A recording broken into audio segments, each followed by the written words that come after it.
Hola, en este módulo vamos a desarrollar la idea de las etapas de inclusión o las etapas de adopción de tecnología en la Argentina, producto de las políticas públicas o producto de las propias fuerzas del mercado o de la tecnología, ¿sí?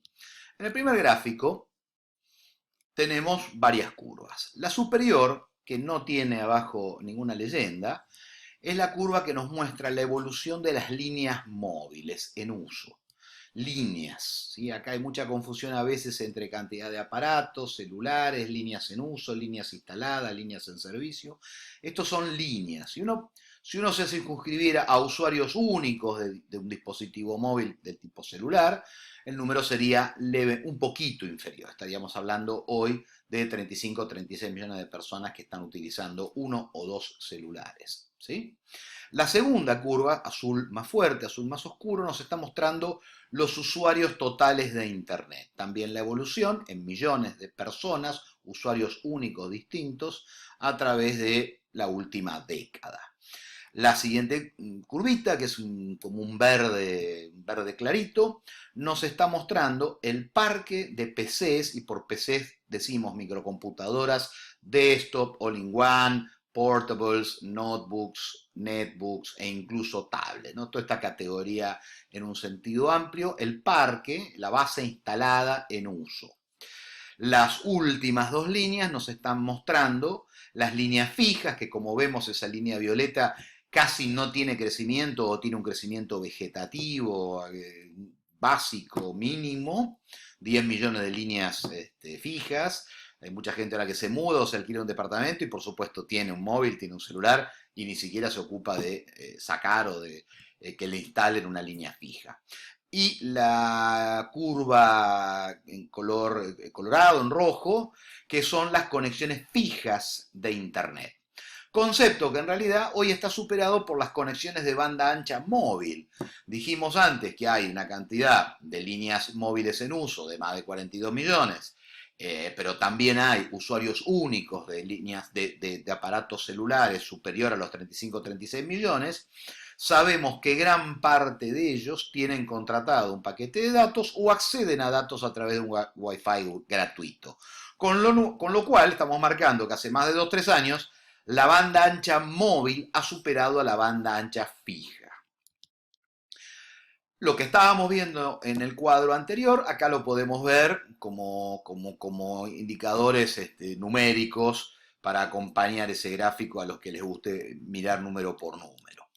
Saltamos a la tercera transparencia y acá lo que vamos a ver sí es el tema de las etapas, ¿no?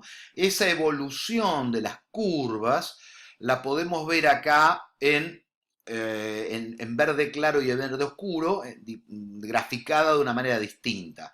En vez de ir viendo la adopción total año por año, acá la vemos en una curva acumulada, como dos hipérboles equiláteras que suben así, parten de ser asintóticas al eje de las abscisas, de las X, y de repente suben y ascienden, haciéndose casi asintóticas al eje de las Y. Vemos lo que ha sido en los últimos 20 años, 30 años, el desarrollo exponencial de los usuarios de Internet y del parque de PCs y de todos los indicadores, ya sean dispositivos, líneas, banda ancha o etcétera. ¿Qué pasó? En una primera etapa, la informática llegó de la mano de los PC, de la mano de los mainframes, de la mano de otros equipos de computación y por supuesto no existía Internet. ¿Sí? Internet aparece recién allá en el 93, 94, 95, Internet y la web, Vinton Cerf, Tim Berners-Lee. Entonces, en una primera etapa tenemos una etapa de la informática aislada, por decirlo así, de la informática sin Internet. Todavía no había ocurrido la convergencia de la cual hablamos o hablaremos en otra charla, en otra clase. ¿Sí? Aparece Internet, esto potencia enormemente el desarrollo, las computadoras hablan entre sí, la gente habla entre sí, después se agregan las redes sociales. Entonces, la comunicación entre computadoras deja de ser algo exclusivo casi de profesionales o de técnicos y pasa a ser algo masivo entre personas para cualquier actividad, incluso el entretenimiento, la educación, no solamente el trabajo o la productividad. Desde el lado de las políticas de gobierno, El gobierno, hace muchísimos años, por supuesto, propugnó el uso de las grandes computadoras por parte de las universidades, y uno tiene la famosa Clementina, ¿no? Y todos esos usos por parte de organismos del Estado. La informatización de la FIP, la informatización del Ministerio de Economía, digamos, la informatización de las áreas más críticas o de los procesos más críticos del Estado. Pero era informática. Cuando aparece Internet, allá en 93, 94, 95, empieza a haber una preocupación en todo el mundo, en Canadá, en Portugal, en Estados Unidos, en países más o menos desarrollados, por este concepto de la brecha digital, entendiendo que estar conectado a la tecnología puede ser una ventaja, puede ser algo que posibilite a la gente el acceso a información, a conocimiento, a estudio y a trabajo, y al nuevo idioma, a la nueva forma de comunicarse del mundo. Los gobiernos, algunos estados o gobiernos, empiezan a preocuparse por reducir la brecha digital, esto es, los que están conectados y los que no están conectados. Claramente la gran correlación en aquel momento era, estaban conectados los que pertenecían a la punta de la pirámide, los niveles sociales, económicos y educativos más altos, y la base de la pirámide, los niveles educativos, sociales o de ingresos más bajos, eran los que no estaban conectados. Para que esto no se convirtiera en un corte abrupto, empezó a haber políticas activas de inclusión digital. En nuestro país, la provincia de San Luis fue una de las pioneras, con su autopista de la información.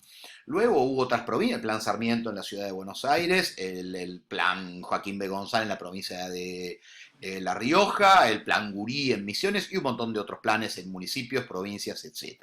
Y finalmente un gran programa nacional durante el gobierno pasado, Conectar Igualdad, que acompañó aquel desarrollo del gobierno anterior y anterior, de la Rúa, de educar, de tener un portal educativo. Fue acompañado por la distribución de equipos, de netbooks para los chicos, y la conexión, la conectividad en escuelas y otras instituciones y organismos, ¿sí?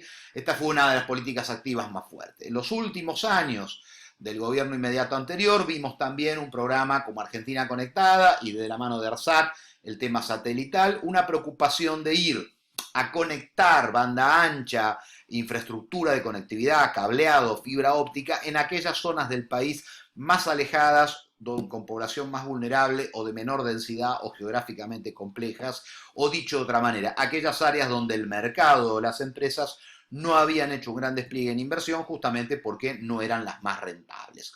El Estado, de forma complementaria, entonces también empezó a desarrollar políticas ya no de distribución de equipos y de conexión de escuelas, sino también políticas y programas de despliegue de una infraestructura de banda ancha, de redes, etcétera, cubriendo un anillo a lo largo y a lo ancho de toda la patria, ¿sí?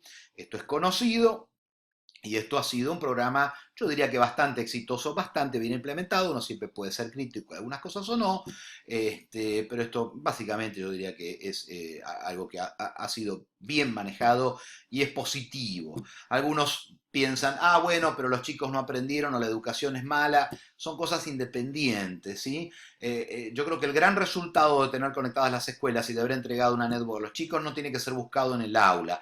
El resultado es social, es cognitivo. Ese chico ha aprendido a utilizar, ha descubierto, ha tomado contacto con el dispositivo de su tiempo, con el lenguaje, con la forma de hablar de su época, con la computación, con un equipo conectado a Internet. Eso es lo importante. Los resultados más o menos eficientes o no en temas educativos hay que buscarlos en razones bastante más profundas y más complejas, que no son exactamente. Haber esperado lo contrario, que regalar una computadora solucionara lo educativo, era pensamiento mágico. El que lo pensó así o el que lo midió así, creo a mí ver que estaba equivocado. Ha habido otros programas y políticos, continuando con la informatización del Estado, no con conectar a la gente. El rol puede tener dos o tres, el Estado puede tener dos o tres grandes roles en esto de las políticas de tecnología.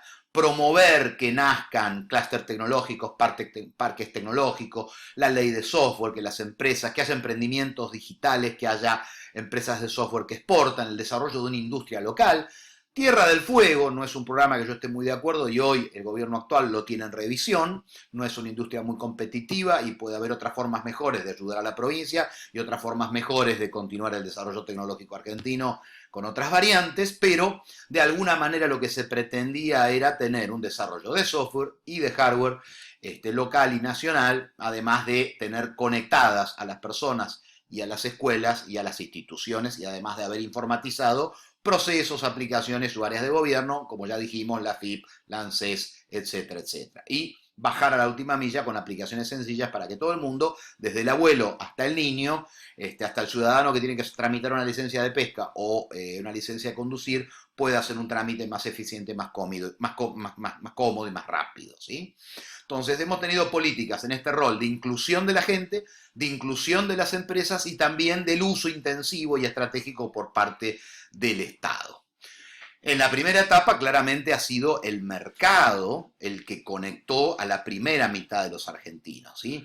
Las clases medias y las clases altas y la tecnología que permanentemente baja de precio, aumenta de potencia, aumenta de velocidad, se hace más fácil de usar, la tecnología en sí misma, la economía de la tecnología y el buen perfil sociodemográfico de la Argentina han hecho que la Argentina haya estado de hace unos años y hoy esté junto a Chile, Uruguay o Colombia en los países de la región con más altos indicadores de adopción o de uso de nuevas tecnologías, ¿sí? Primero por el mercado, perfil sociodemográfico, las características del mercado de la tecnología en sí misma, y luego por un acompañamiento complementario de políticas y programas del Estado que terminaron de redondear o de completar estos desarrollos, ¿sí? Yendo más hacia la base de la pirámide y hacia aquellas partes donde no se había producido el resultado. En esta etapa de hoy estamos viendo ya un paso del gobierno electrónico al gobierno abierto, que los datos estén accesibles, que la gente tenga cada vez más aplicaciones cómodas, abiertas, fáciles de usar, que haya, en fin, una ubicuidad en la red, en la nube, de todos los procesos que son importantes, no solo para la gestión del Estado en sí mismo, sino para los trámites o la relación entre el gobernado y el gobierno o entre el administrado y el administrador. O sea, en la dimensión más administrativa del ciudadano con el gobierno, pero también en una dimensión más política. La transparencia, la participación y otros temas que verán seguramente en el bloque de gobierno abierto, datos abiertos, transparencia y participación. Con esto cerramos esta presentación de etapas de inclusión y de políticas activas y públicas.